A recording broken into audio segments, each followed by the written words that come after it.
Yo, what's up, everybody? It's your boy Wolfpac Maine here, back at it again.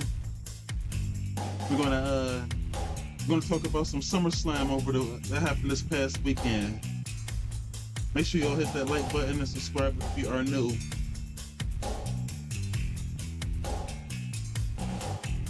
Yeah.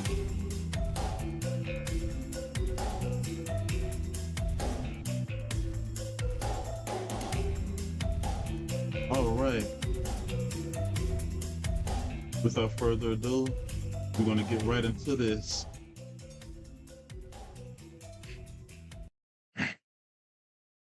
All right. Yeah. I got a chance to check out. I got a chance to check out SummerSlam over the weekend, nights 1 and 2.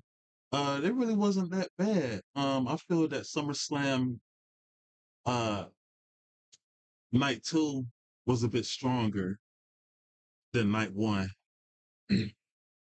All right, um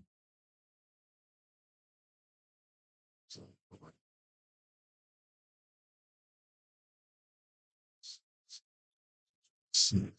how's everybody doing today?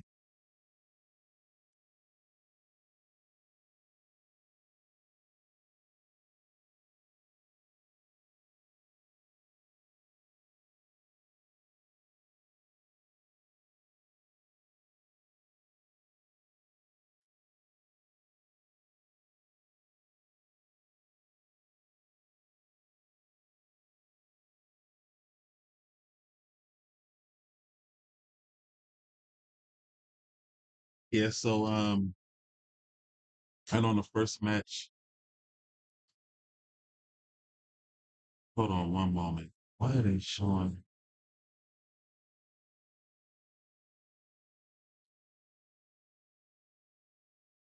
Let me see if we're still live here.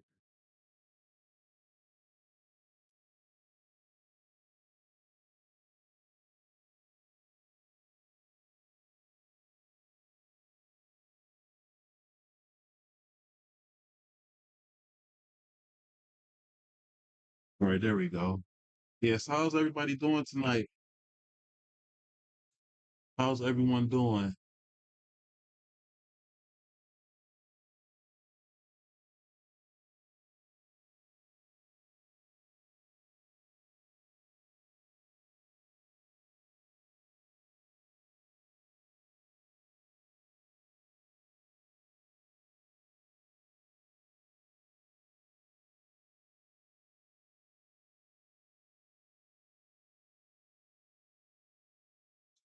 Trying to see if anybody's up in the chat here. Trying to see if anybody's up in the chat here.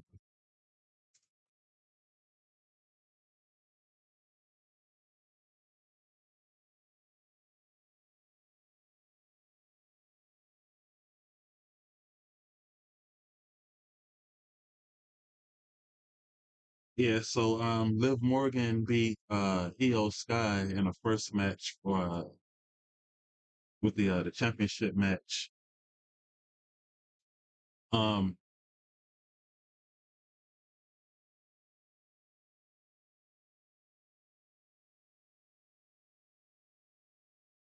yeah, so she won in that first one right there. Um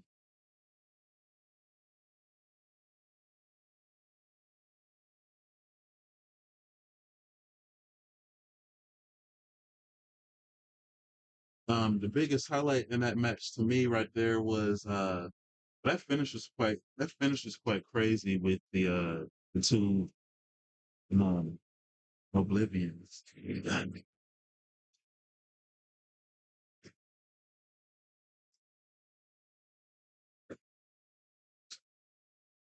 Um the next match was the Bloodline Blunder against LA Knight, Royce Keys, and Solo Sikoa. So it's the Usos and Jacob Fatu. versus LA Knight, Royce Keys, and Solo Sikoa. Um, Solo trolled Jay Uso doing his taunt with the crowd. That was pretty funny. Um, Royce Keys and Jacob Fatu, they took each other out at a match outside of the ring. Um, LA Knight ended up scoring a victory over Jay Uso, so that was good for LA Knight there. Um,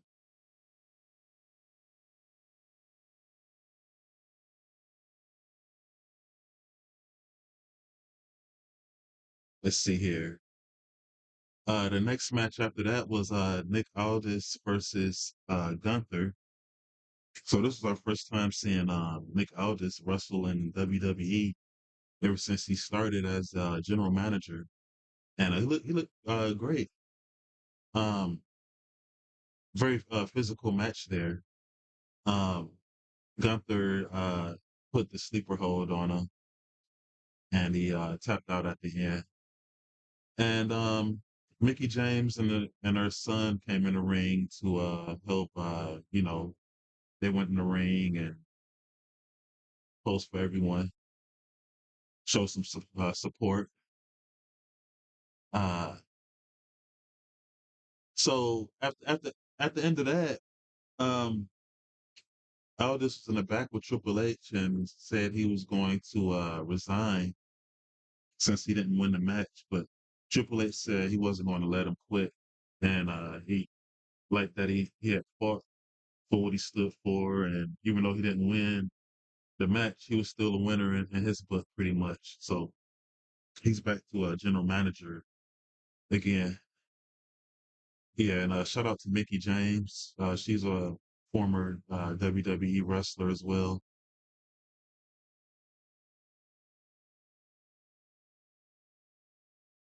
Fatal Influence beat Paige and Brie Bella.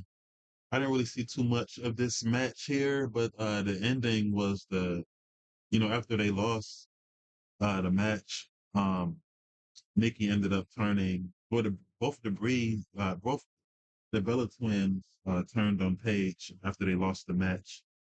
So, they was posing in the ring with their arms up, uh, just to show support. And, Nikki Bella, oh yeah, it looked like Brie Bella had injured her shoulder. It looks like. Hey, welcome to the channel. What's up?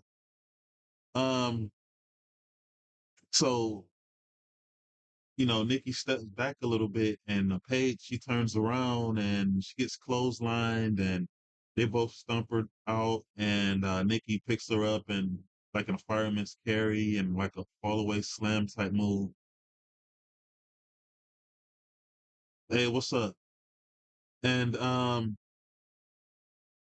yeah, so that was weird. Like, why would you turn? This doesn't make any sense. Like, Paige took Nikki's. Oh yeah, Nikki was like, "Oh, you're not gonna take my spot." Well, she had to take your spot because you were injured. I can't believe Gunther was being a jerk. Well, that's part of his character. He's actually quite funny though. CM Punk versus Cody Rhodes.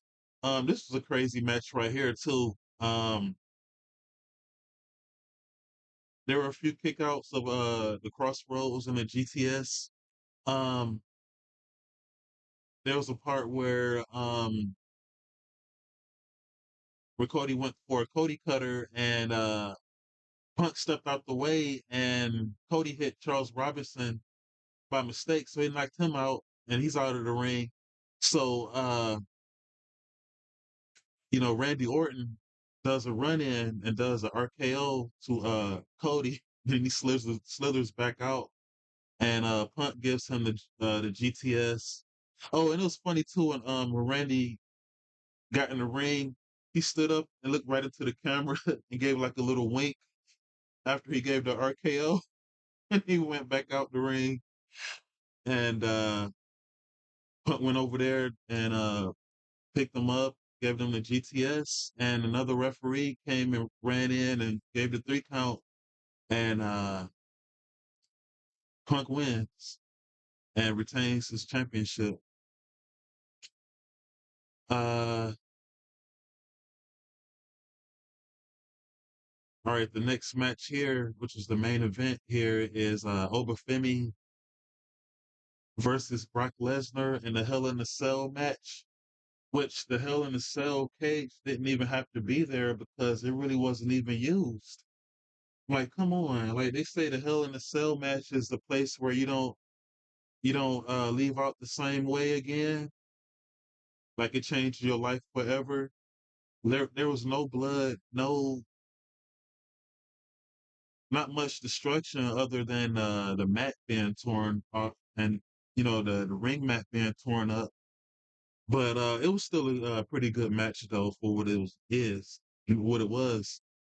Oba was made to look strong. He took like three F5s and kicked out of that. He took like three or four. I mean, how many suplex cities did he take? I want to say at least five of those, and he stood right back up. Like it didn't even phase him. Uh, so there was another part to the match. Oh, and another highlight of the match too was when Brock had the steel steps.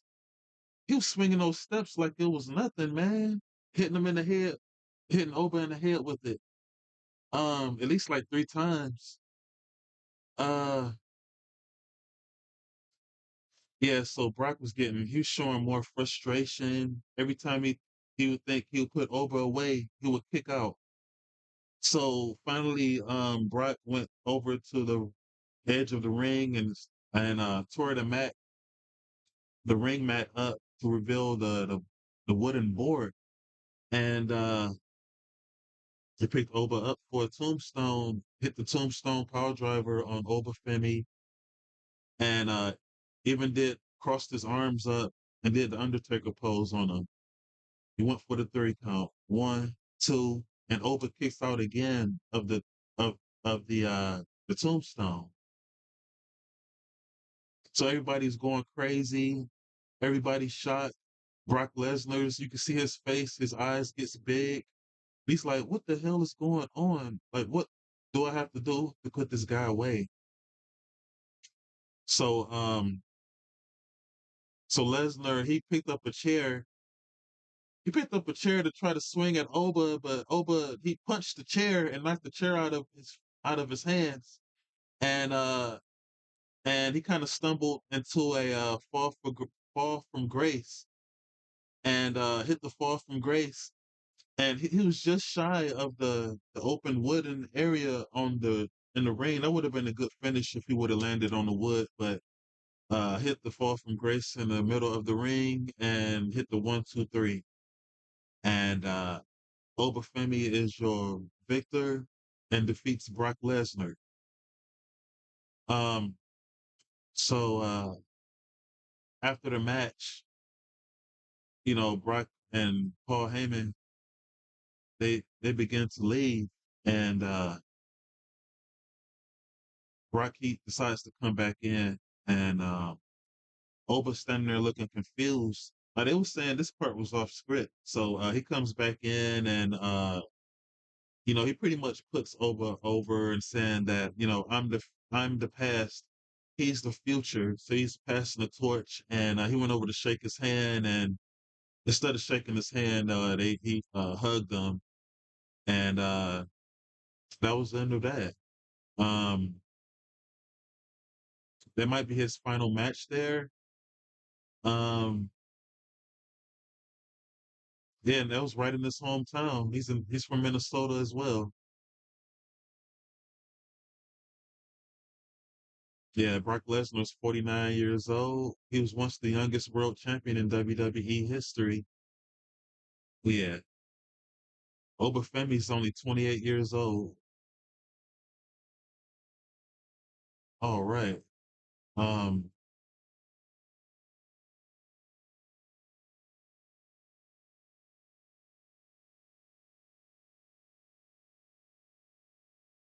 all right, we got to get to night two results.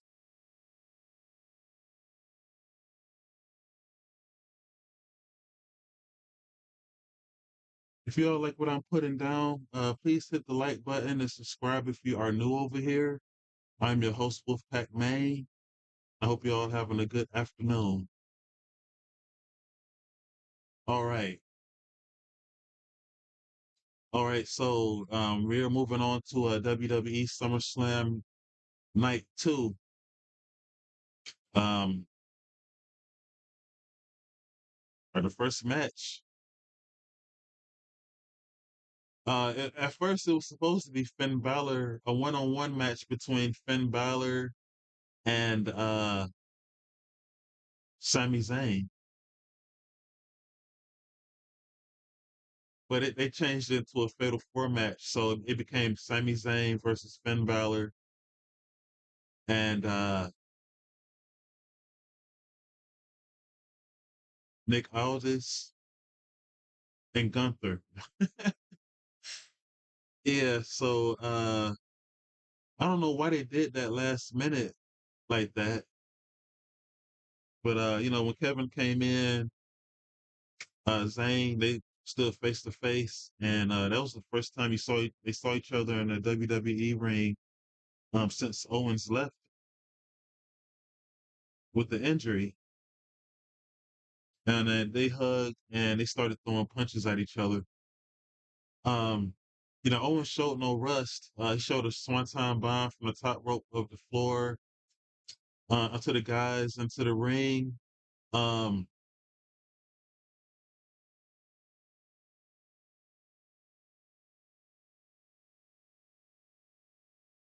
yeah, it was very physical. But Zayn ended up hitting a stunner on Sami Zayn for the victory there. Um, all right, the next match is Baron Corbin versus Trick Williams. Yeah, Corbin just came back not too long ago and already got put in a championship match already. Uh, there's this one spot towards the end where Lil Yachty was about to hit.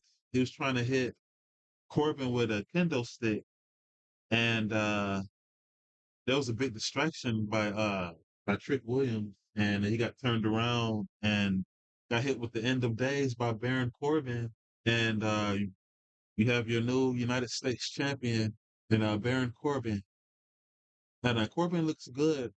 Um, looks like in his best shape of his life right now.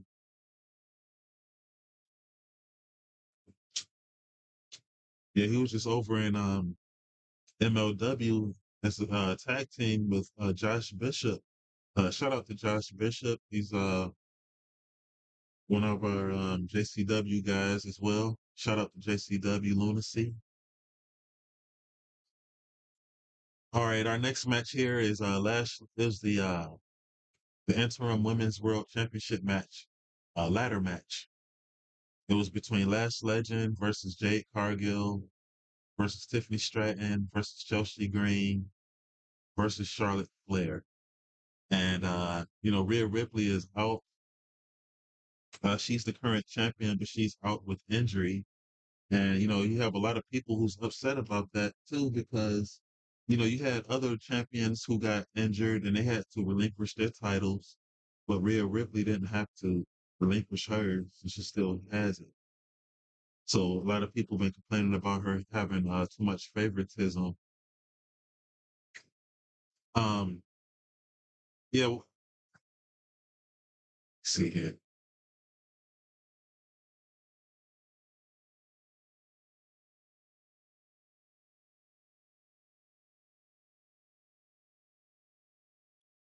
There's this one part where Lash Legend they was outside of the ring and Stratton tried to do a jump in her Karana onto Legend, but she caught her and picked her up and power bombed her on one of the ladders that was standing up back first. Um,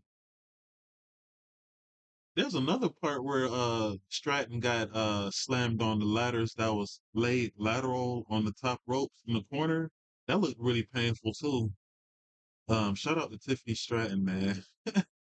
that was crazy right there, man. Um, so yeah, things escalated to three ladders being erected under the dangling title, and they was knocking each other off. Um, there was a time where there was a part where B-Fab and Mitchin came in to try to stop Green.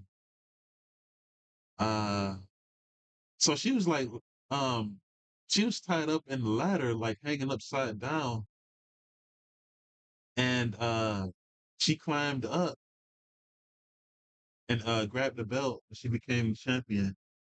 Um, Somebody else tried to grab the belt from before, but the belt was like hanging from the other side of the ladder. So I don't know how they was going to reach that far. But we have a new women's champion, women's interim champion, Chelsea Green. So shout out to her. And I like Chelsea Green, man. She always seemed to be she seems funny. And no matter what WWE gives her to to perform on camera with, she's always in a positive mood, and she always like she has positive energy. Yeah. So, all right, the next match we have here is the Human Monies on a pole match between Dominic Mysterio and Danhausen. The biggest parts I remember the most here is when JD McDonough was getting beat up by the little the small the little people, the mini housings. That's what they yeah, the mini housings, yeah. And another funny part too was when Dominic was at the pole, was about to grab the money bag, and Danhausen was stuck on the top rope, uh, crotch first, and he put the curse on Dominic Mysterio. So you saw a huge spark, pyro sparks in a Dominic's face. He falls off the top rope, and Danhausen ends up winning the match. So, there's been some controversy around this too because Dominic is the son of Rey Mysterio. He's a Triple A champion, a mega champion over there. So he's booked differently over there. Like he's more booked seriously over there, main event star there. And he fought Cena twice last year, and now they got him fighting Danhausen on Summerslam, in a match that doesn't really mean anything. So, night two was better than night one. They did put on SummerSlam overall was better than I thought it would be, but it's still like there's still some things that need to work out with the writing, man. Like the writing. Um all right, this next match here is Chad Gable versus Penta for the Intercontinental Championship. Penta started strongly early in this match here. He was targeting the injured shoulder of Chad Gable, giving him uh, giving him a run for his money. Uh, Gable had numerous times where he's countered into the ankle lock, but Penta kept getting out. Um, there was this one spot where Penta was on the top rope. He was trying to do a move onto Chad, but he ended up blocking it and grabbed his ankle and put him in the ankle lock. And Penta was struggling. He was crawling, trying to grab the rope, but Chad pulled him back. And Chad, uh, he leaned back with it to the ground with the grapevine how Kurt Angle used to do it with the ankle lock, and Penta tapped out right away. Soon as Gable hit the ground with that hold, Penta tapped out right away. So Chad Gable is your new Intercontinental Champion. His first singles championship ever since he started 10 years ago in NXT. Um, well, on the main roster, that's just crazy to think of. He's been on the roster that long, and so yeah. Shout out to Chad Gable, and his his three children came in the ring, and his wife, and his mother and father. Uh, they were celebrating with them. His young son, hey, whoop whoop, hey, what's up? Um, his young son was had on a singlet as well.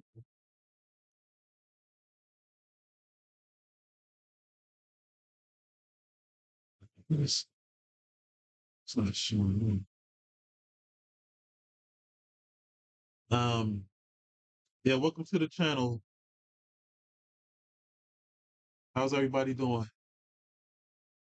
Yeah, so they were celebrating, and then all of a sudden, you see a person wearing a bulldog mascot head, and he hands Chad Gable two cans, and then you see on the screen mug root beer ad. Hey, what's up, Connor? Hey, what's up, man? Trying to I'm trying to get it to show your name up here. Um, Yeah, shout out to Connor right there. He is one of our JCW referees right there. Hope all is well. Um, yeah, so you got Chad Cable in there and you know, his moment. He's having a celebration moment with his family, his children, his mother, his father, only for a mug root beer ad opportunity for his time. Like y'all couldn't wait for him to leave the ring and then y'all put on a separate mug root beer commercial. Like a lot of people felt that that was pretty cringe of WWE to do. I mean, y'all have a bunch of ads printed everywhere else, all on the mats. You have ads on the tables. You have ads on the chairs. I'm like, come on now.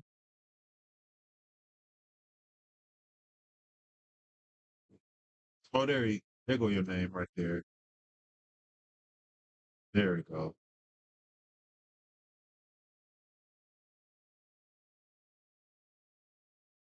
Right.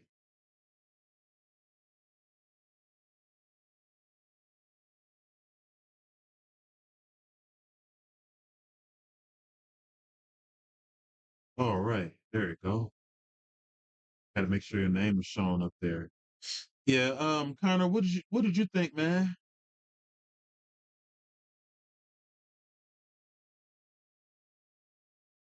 And yeah, shout out, yeah, Connor. He's also with the guys over at House of Grim podcast. Shout out to our buddies over there.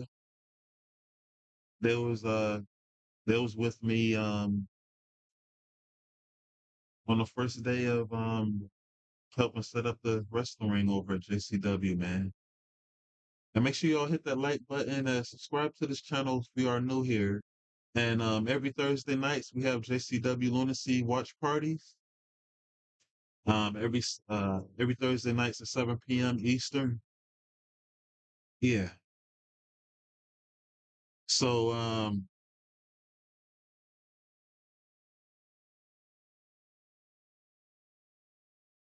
all right. So we have here, I think this was the match of the night here. The main event, we have Seth Rollins versus Roman Reigns for the World Heavyweight Championship. Man, it was going crazy in this match. So much trash talking. Um, every time Reigns would try to attack, Seth Rollins would reverse it. They fought in the crowd. Um,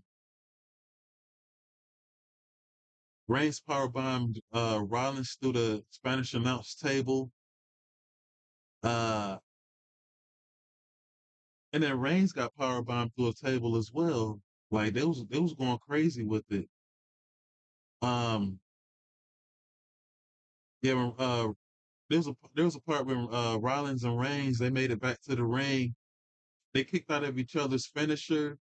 Uh, Reigns did the he put the curb stomp on Rollins as well.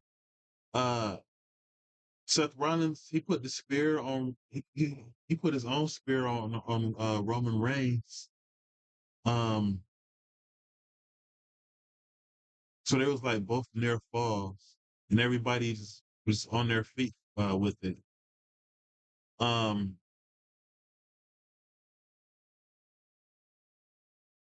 the referee ended it. It was the part where the referee ended up getting knocked down. Um,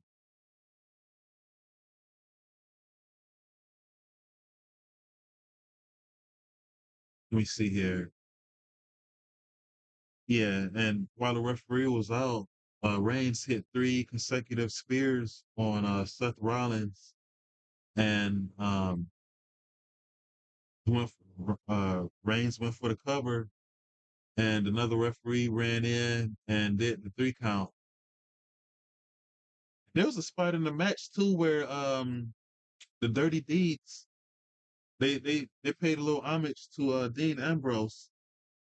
Michael Cole even shouted them out. So that's crazy, man. Like if Vince McMahon was still around in WWE, you would never see that take place. Another wrestler from another promotion get shouted out. Um, yeah, man. Yeah, they so let's talk about Seth Rollins' outfit for a minute. Somebody in the chats was saying that his pants, Seth Rollins' pants look like the old Taco Bell cup. Like he's wearing all white with like different colored like his jacket.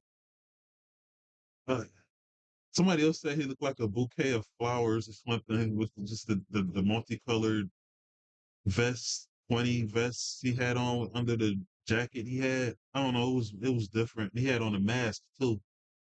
So you know, at the end of the match, Rollins was about to leave the ring, but Roman stood in the center with his fist pointed out. So they did the Shield fist bump, and Rollins had his mask and placed it in the center on the ground.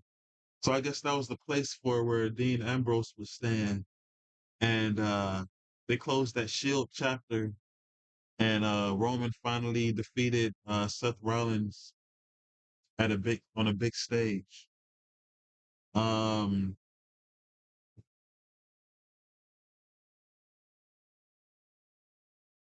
Yeah, so SummerSlam, they delivered some major surprises there. You know, you had some championship changes. We had Kevin Owens returned. Um, Roman Reigns, he successfully defended his title. Um, Chelsea Green, she's the new women's interim champion. She first time being a women's champion. Uh, so yeah, um, this was one of the better pay-per-views for WWE this year. So that's my review and reactions for SummerSlam nights 1 and 2. If y'all like what I put down, please hit that like button and subscribe if you are new to this channel. Hit the notification bell, turn the settings to all notifications so you don't miss out on future uploads and live streams. And be sure to be here this Thursday night at 7 p.m. for our JCW Lunacy watch party. Um, Last week, Jeeves, he popped in and said hello. Shout out to Jeeves of JCW. Thank you so much, sir, for the opportunity. And We're gonna be here rocking and rolling and help promote help promote JCW lunacy, man. Uh, what else? Shout out to all of my moderators, my members, and my replay watchers. Shout out to all my fellow JCW lunatics, and shout out to all of my day ones. Um, all right. Um, I will catch you later, and I'm gonna check out Raw. I may do a Raw watch along. It's been a while. Yeah. I'll check in on y'all. But until then, shout out to the pack. I'll see you guys next time. Shout out to Wolfpac Maine.